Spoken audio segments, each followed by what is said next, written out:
చెప్పమ్మా. సార్, నా పేరు తనుజ. మ్, నిన్న మీకు సర్టిఫికేట్ కోసం కాల్ చేశాను కదా. అవునా? ఏ సర్టిఫికేట్ అమ్మా? నాకు చాలామంది ఫోన్ చేసి చాలా రకాల సర్టిఫికేట్ల గురించి అడుగుతుంటారు. నీకే సర్టిఫికేట్ కావాలి? నా భర్త డెత్ సర్టిఫికేట్ సార్. మా ఆయన చేసిన పని నాకు దొరికేలా ఉంది సార్. మీరు త్వరగా ఆ సర్టిఫికేట్ ఇస్తే నాకు చాలా హెల్ప్ అవుతుంది సార్.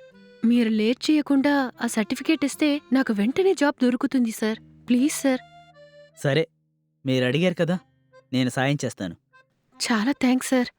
ఈ ఫామ్ ఫిలప్ చేసివ్వమ్మా. హ్మ్.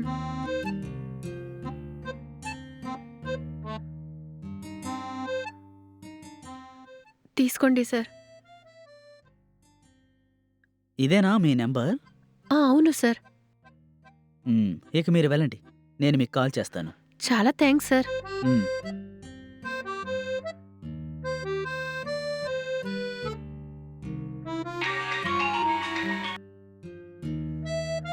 హలో, ఎవరండి? నేనేనమ్మా. నిన్న నా దగ్గరికి డెత్ సర్టిఫికేట్ కోసం వచ్చారు కదా. ఆ, అవును సార్, చెప్పండి. నేను ఆ సర్టిఫికేట్ రెడీ చేస్తున్నాను. కాకపోతే దానికి కొంత డబ్బు ఖర్చవుతుందమ్మా. అలాగా? ఎంత సార్? ఒక 10,000 ఖర్చవుతుందమ్మా. మీకు ఓకే అంటేనే చెప్పండి. ఓకే సార్, మీరు రెడీ చేయండి, నేనిస్తాను. ఓకే, రెడీ చేస్తాను. కానీ 10,000 మాత్రమే సరిపోదమ్మా. ఇంకా ఏంటి సార్? నాకర్థం మ్మ్, కావట్లేదు. మీరొకసారి మా ఇంటికి రండమ్మా. మీకన్ని విషయాలు చెప్తాను. అలాగా? ఇంటికెందుకు సార్? ఆఫీస్కే వస్తాను. ఇది ఆఫీసులో చెప్పే విషయం కాదమ్మా. మీరొక్కసారి మా ఇంటికి రాగలరా? నేను మీతో పర్సనల్గా మాట్లాడాలి. నేను మీకు అడ్రస్ చెప్తాను, లేదంటే లొకేషన్ని షేర్ చేస్తాను. ఓకేనా?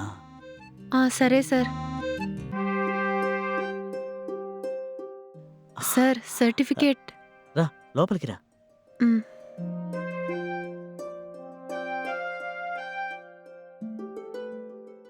వచ్చి కూర్చో. మ్. కూర్చోండి, నేను వెళ్ళి టీ కాఫీ ఏదైనా పెట్టుకొస్తాను. అయ్యో వద్దు, మీకెందుకు శ్రమ? అరే ఉండండి, నేను తీసుకొస్తాను. సరే సార్.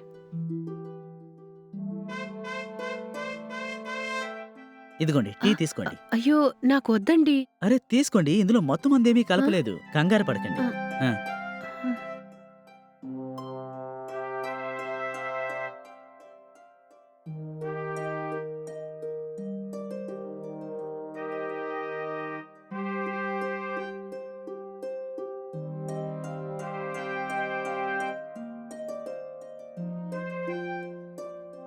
నేను నిన్ను ఇక్కడికి ఎందుకు రమ్మని చెప్పానంటే, ఎందుకు సార్? నువ్వు నాతో కాసేపు గడిపితే వెంటనే నీ సర్టిఫికేట్ రెడీ చేసి పెడతాను.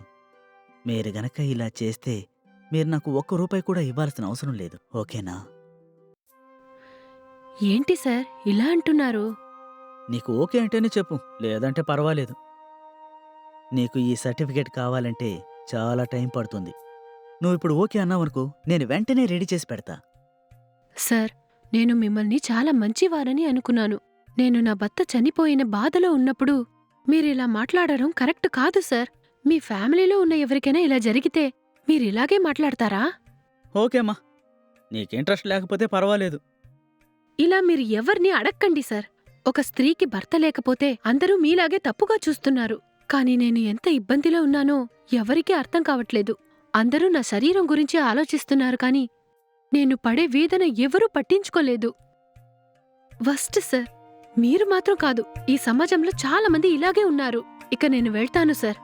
ఎంతైనా పర్వాలేదు, మీరు అడిగిన డబ్బుని నేనిస్తాను. నా సర్టిఫికేట్ నాకిచ్చేయండి. నేను వెళ్తాను.